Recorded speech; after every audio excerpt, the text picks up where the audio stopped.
마태복음 16장이고요. 13절부터 18절까지 말씀을 우리가 한 목소리로 읽겠습니다. 마태복음 16장 13절부터 18절까지 말씀을 함께 보겠습니다. 그래 우리 13절부터 같이 한 목소리로 읽겠습니다. 13절입니다.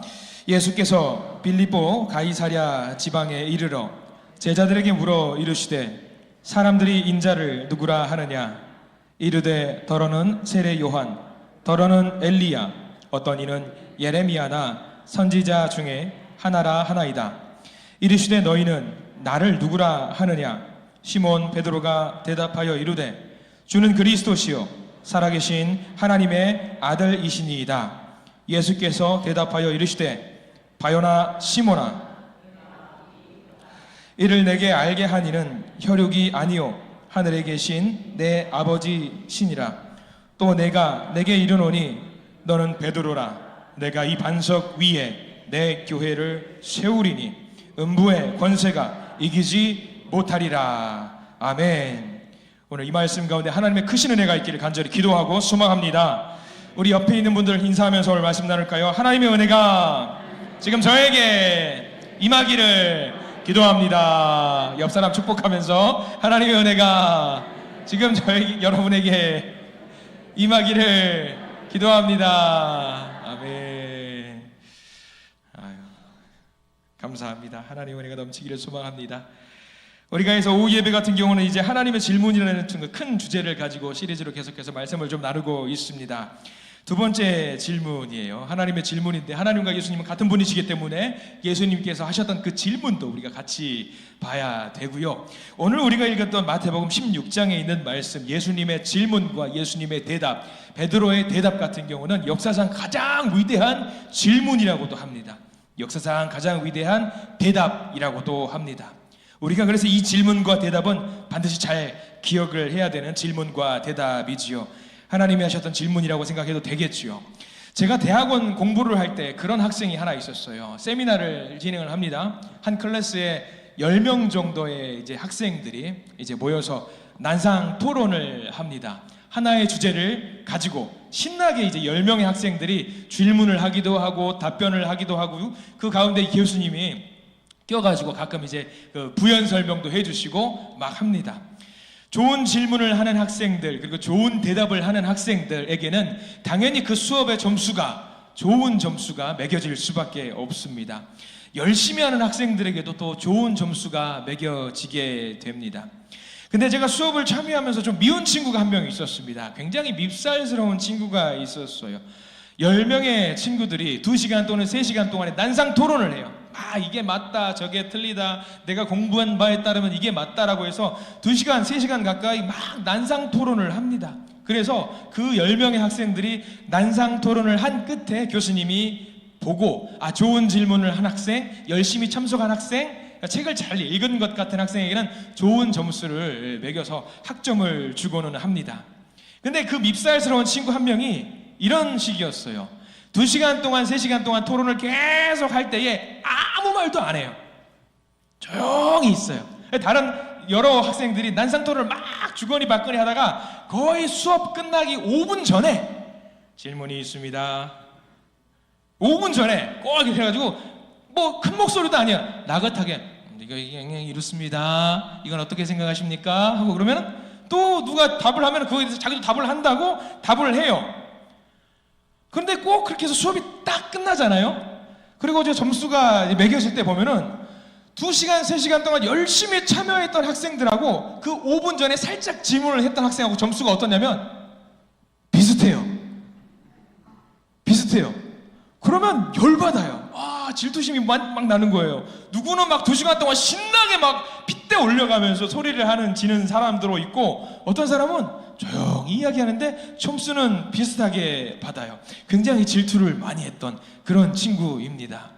그래서 학기가 다 마무리되고 교수님께 학점이 나오고 어차피 점수는 교수님 마음이에요. 교수님 마음대로 주는 거니까 학점을 받아놓고 나서 뭐 물어보는 거예요. 교수님께 수업이 다 끝나고 나서 교수님 왜 저 학생은 우리는 막 핏대 올려가면서 질문도 하고 답도 하고 토론에 참석했는데 우리는 정말 열심히 했어요. 교수님 왜 근데 저 학생은 겨우 끝날 때 살짝 질문 하나 던지고 살짝 답 하나 더한 건데 왜 비슷한 점수를 받는 겁니까? 교수님이 답을 하셨어요. 뭐라고 하셨을까요? 예? 비슷합니다. 저 학생의 질문과 답은 이번 내가 진행하는 세미나의 가장 핵심적인 주제를 담고 있는 질문이야. 가장 핵심적인 답을 갖고 있는 질문이야. 그러니 나는 좋은 점수를 줄 수밖에 없지 않는가? 너희들이 2시간, 3시간 동안 이상한 3000% 빠졌다가 4000% 빠졌다가 5000% 빠졌다가 하는 거하고 비교가 되지 않지. 그 이야기를 하시더라고요. 그거예요. 전곡을 찌른 질문과 전곡을 찌른 대답을 했던 학생이라는 겁니다. 그럴싸합니다. 되게 그럴싸해요. 근데 저는 여전히 그 학생이 싫었습니다. 그 학생은 지금 다 장성해서 전라북도 전주에서 목사님으로 열심히 사역을 하고 계십니다. 아마 여전히 전곡을 찌르는 설교를 하실 거라고 생각이 듭니다. 전곡을 찌르는 대답도 하실 거고요. 그래도 여전히 얄밉습니다. 그런 마음이 없지 않아 있습니다. 오늘은 그거 비슷한 거예요. 역사상 가장 위대한 질문을 했던 것과 역사상 가장 위대한 대답을 했던 내용입니다. 여러분들, 역사상 가장 위대한 질문이라고 하면은 뒤도 보지 않고 이겁니다. 예수님은 누구십니까? 예수님은 누구십니까? 예수님이 누구시기에 우리가 예수님을 믿는다고 고백을 하고 그분께 경배하고 그분을 찬양합니까? 그분이 누구신데요? 이게 위대한 질문이에요. 오늘 말씀으로 들어가 볼게요. 예수님은요, 십자가를 짊어지시기 전에 이제 제자들에게 집중적인 훈련을 시킬 필요가 있다라고 느끼셨던 것 같아요. 그래서 갈릴리 북부에 있는 산 쪽으로 제자들을 모두 데리고 갑니다. 그래서 나왔던 질문이 13절과 14절 말씀, 중요한 질문을 하십니다. 자, 우리 13절과 14절 말씀을 우리 같이 천천히 한번 읽어볼까요? 13절입니다. 예수께서 빌립보 가이사랴 지방에 이르러 제자들에게 물어 이르시되 사람들이 인자를 누구라 하느냐? 14절입니다. 이르되 더러는 세례 요한, 더러는 엘리야, 어떤 이는 예레미야나 선지자 중에 하나라 하나이다. 질문이 기가 막힙니다. 사람들이 인자를 누구라 하느냐? 여기서 말하는 인자는 누구죠? 예수님 본인입니다. 사람들이 나를 누구라고 하느냐? 사람들이 나를 뭐라고 하느냐? 너희들 한번 대답해 봐라. 대답을 합니다. 제자들이 이런 대답을 하지요. 사람들이, 어떤 사람은 예수님 보고 세례 요한이라고 합니다. 어떤 사람은 엘리야라고 합니다. 어떤 사람은 예레미야라고 합니다. 어떤 사람은 선지자 중에 한 사람이라고 합니다. 이 대답 모두 어떤 대답일까요? 여러분들 생각을 해보십시오. 여러분들에게 누군가 사람들이 저를 뭐라고 합니까? 어떤 사람이 집사님 보고 엘리야 같대요. 이거 칭찬이에요, 욕이에요? 엄청난 칭찬입니다. 사람들이 지금 권사님 보고 세례 요한 같대요. 와, 대단한 거지요. 사람들이 장로님 보고 예레미야 선지자 같대요. 눈물의 선지자, 뭐 그런 위대한 선지자 같대요. 칭찬입니다. 어마어마한 칭찬입니다. 예수님은 그 칭찬을 듣고 기분이 좋으셨을까요? 모르지요. 알 수 없습니다. 근데 오늘 성경 말씀에는 예수님이 어떤 느낌으로 그 대답을 들으셨는지 알게 됩니다. 세례 요한이 어떤 사람인지 여러분들 아시죠? 강력한 회개의 메시지를 선포했던 사람들이에요. 바리새파 사람들과 서기관들에게 뭐라고 말을 했냐면 독사의 자식들아 라고 하면서 그들을 책망하기도 했고요. 강력한 세례를 베풀었던 사람입니다. 세례 요한이 했던 강력한 메시지를 여러분들 잘 기억하실 겁니다. 마태복음 4장 17절에 이런 말씀이 있어요. 마태복음 4장 17절 같이 한번 읽어볼까요? 시작. 이때부터 예수께서 비로소 전파하여 이르시되 회개하라 천국이 가까이 왔느니라 하시더라. 자, 저 말씀이 누가 선포했다라는 이야기예요? 예수께서 비로소 전파하여 이르시되 회개하라 천국이 가까이 왔느니라. 저 말씀은 예수님이 하신 말씀이기 전에 누가 먼저 선포한 말씀이에요. 누가 했을까요? 세례 요한이 먼저 했어요. 세례 요한이 했던 그 말을, 회개하라 천국이 가까이 왔느니라, 그 메시지를 예수님도 따라서 똑같이 선포하신 겁니다. 그럼 예수님 보고 세례 요한과 같은 사람이네요. 대단한 칭찬이죠. 또 예수님을 보고 어떤 사람들은 엘리야라고 했습니다. 엘리야는 어떤 사람이에요? 바알을 숭배하는 사람과 아세라를 숭배하는 850명과 싸워서 이긴 사람이고요. 죽지 않고 하늘로 올라갔던 사람, 능력의 선지자이지요. 예레미야 선지자는 어떤 사람이에요? 눈물의 선지자예요. 애통하는 마음으로 열정을 다해서 시대적인 메시지를 전했던 강력한 선지자입니다. 그런데 예수님은요, 그런 사람들과 같은 존재가 아닙니다. 세상의 사람들은 어떻게 예수님을 평가할까요? 여러분들 주변에 있는 사람들은 예수님을 어떻게 평가하는지 혹시 들어보신 분들 계십니까? 아마 이렇게 알고 계실 겁니다.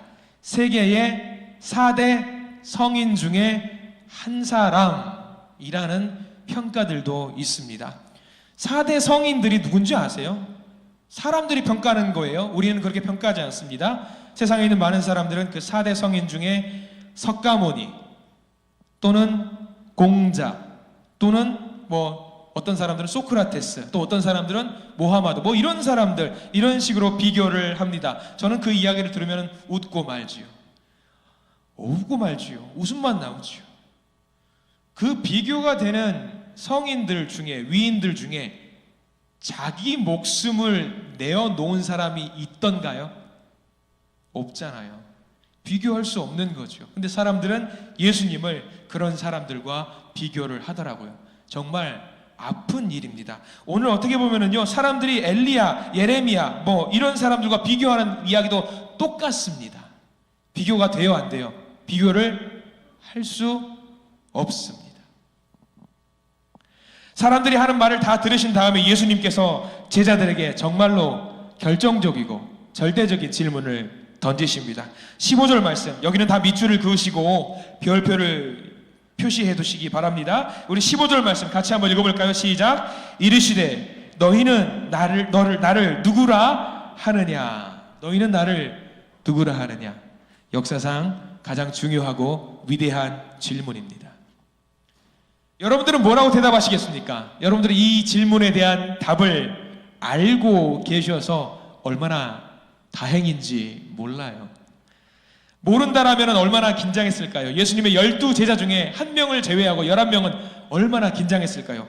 나한테 물어보시면 안 되는데 고개를 숙이고 있었겠지요. 저도 학교에서 선생님이 출석부를 보면서 26번 일어나 이 말이가 제일 싫었어요. 제가 학교 시절 때 26번 번호를 제일 많이 걸렸거든요. 26번 일어나, 이거 어떻게 생각하니? 글쎄요. 이렇게 말하면 큰일이 났겠죠. 그런데 오늘 베드로는요, 16절에 그 위대한 질문의 대답을 기가 막히게 해냅니다. 시키지도 않았던데 베드로가 손을 들고 대답을 하지요. 16절 그 위대한 대답도 같이 한번 읽어보겠습니다. 16절 시작. 시몬 베드로가 대답하여 이르되 주는 그리스도시요 살아계신 하나님의 아들이시니이다. 아멘. 위대한 대답입니다. 주님께서 여러분들에게도 이런 질문을 던지실 때에 쫄지 마시고 긴장하지 마시고 정확한 베드로의 대답을 하시기를 축원합니다. 우리 그리스도라는 말이 있습니다. 그리스도라는 말은요, 헬라어로 크리스토스라는 말에서 나와요. 헬라어로 그리스도. 그리스도는요, 기름 부음 받은 자라는 말입니다. 기름 부음 받은 자. 이스라엘 역사에서 기름 부음 받은 자가 누군지 아십니까? 대대로 누가 기름 부음을 받냐면 왕들이 기름 부음을 받습니다. 왕들이 기름 부음을 받죠. 대대로 왕이에요. 그리고 히브리어로 바꾸면은요, 메시아입니다. 메시아. 구세주죠. 구원자입니다.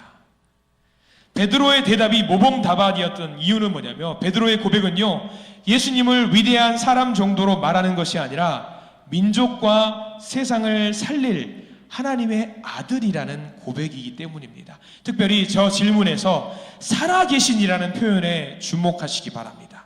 살아계신. 하나님은 죽은 하나님이 아니시라는 거죠. 인간의 생각 속에 머물러 있는 하나님이 아니라, 인간이 만들어낸 하나님이 아니라 지금도 살아 역사하시는 하나님이라는 말이 담겨 있습니다.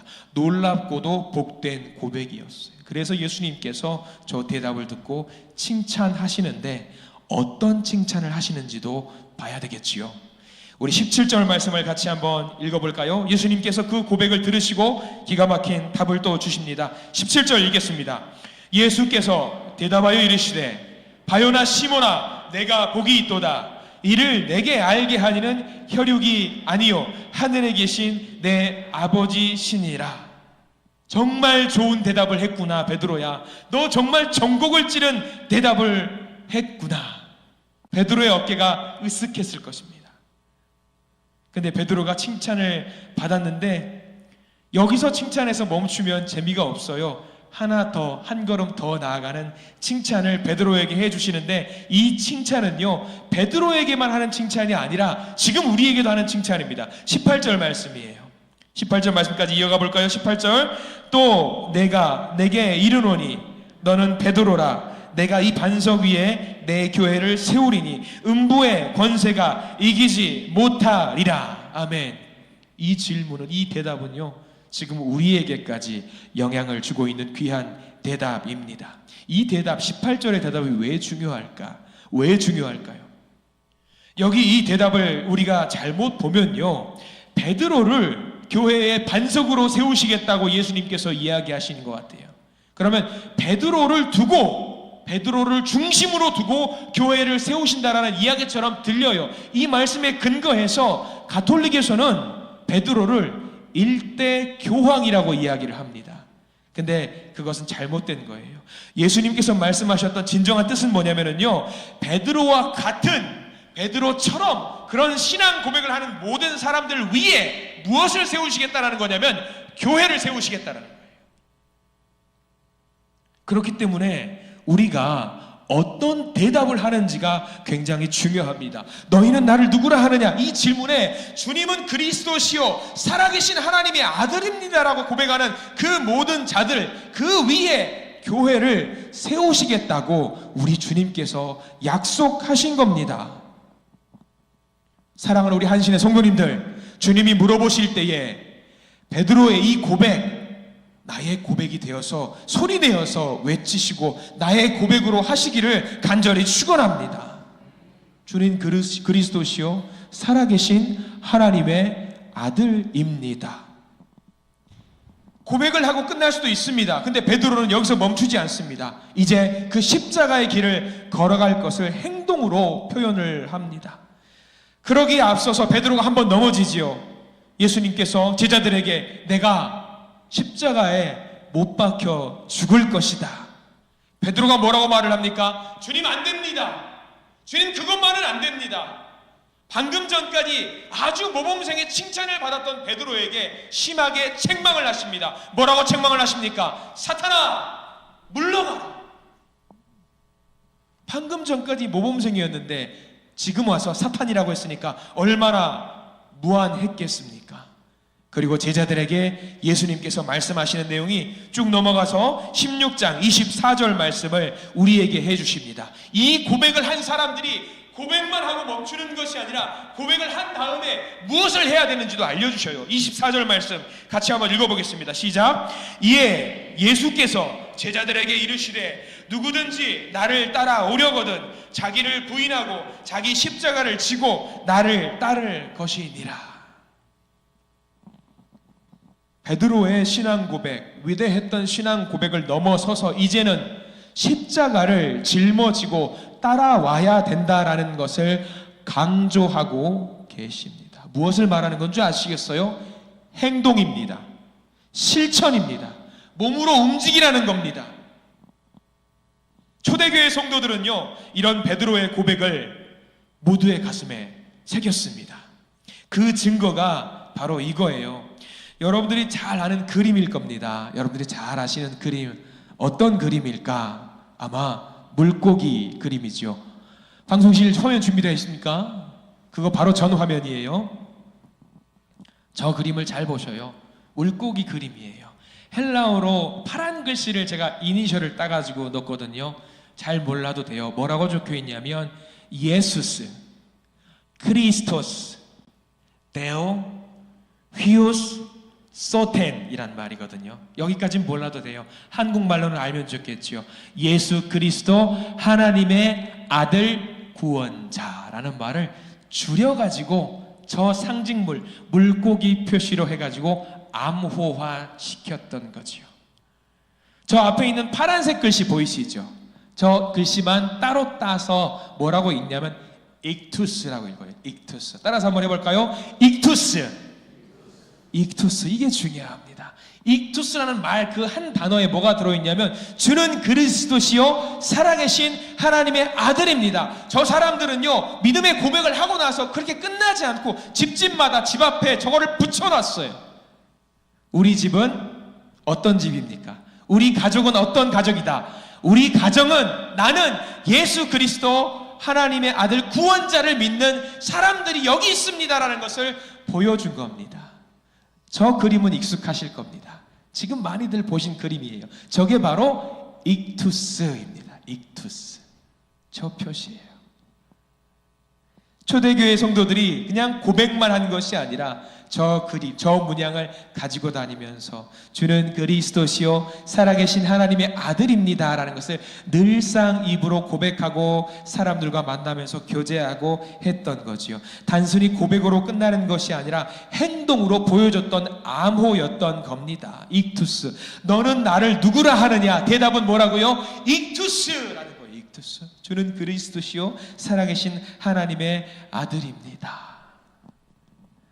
우리의 삶에 적용해야 합니다. 정말로 주님을 우리의 구세주로, 우리의 왕으로 생각하고 실질적으로 행동에 옮기고 계십니까?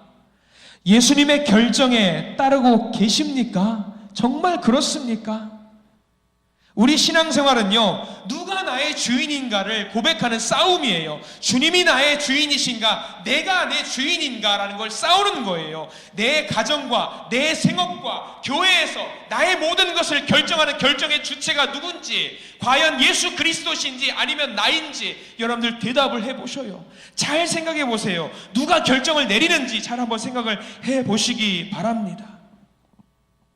예수님께서 경고의 메시지를 주셨습니다. 나더러 주여 주여 하는 사람마다 다 하늘나라 가는 것 아니다. 아버지의 뜻을 따라 무엇하는 사람이 들어간다?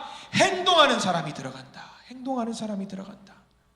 삶으로 나타내야 된다는 거죠. 주님의 뜻대로 행동해야 된다는 거죠. 주님이 우리에게 물어보셔요. 근데 우리가 대답을 합니다. 주님 싫어요. 그거는 아닌 것 같습니다. 그러면 내 삶의 주인은 누가 되는 거예요? 내가 되는 거예요. 주님이 우리에게 부탁하십니다. 이렇게 한번 해보는 게 어떻겠느냐? 알겠습니다. 능력이 없지만 해보겠습니다. 이러면 주님이 내 삶의 주인이 되시는 겁니다. 주님이 우리에게 물어보십니다. 너희는 나를 누구라 하느냐? 이 질문은 달리 표현하면 이런 말입니다. 오늘 너의 삶의 진짜 주인은 누구냐? 누구냐?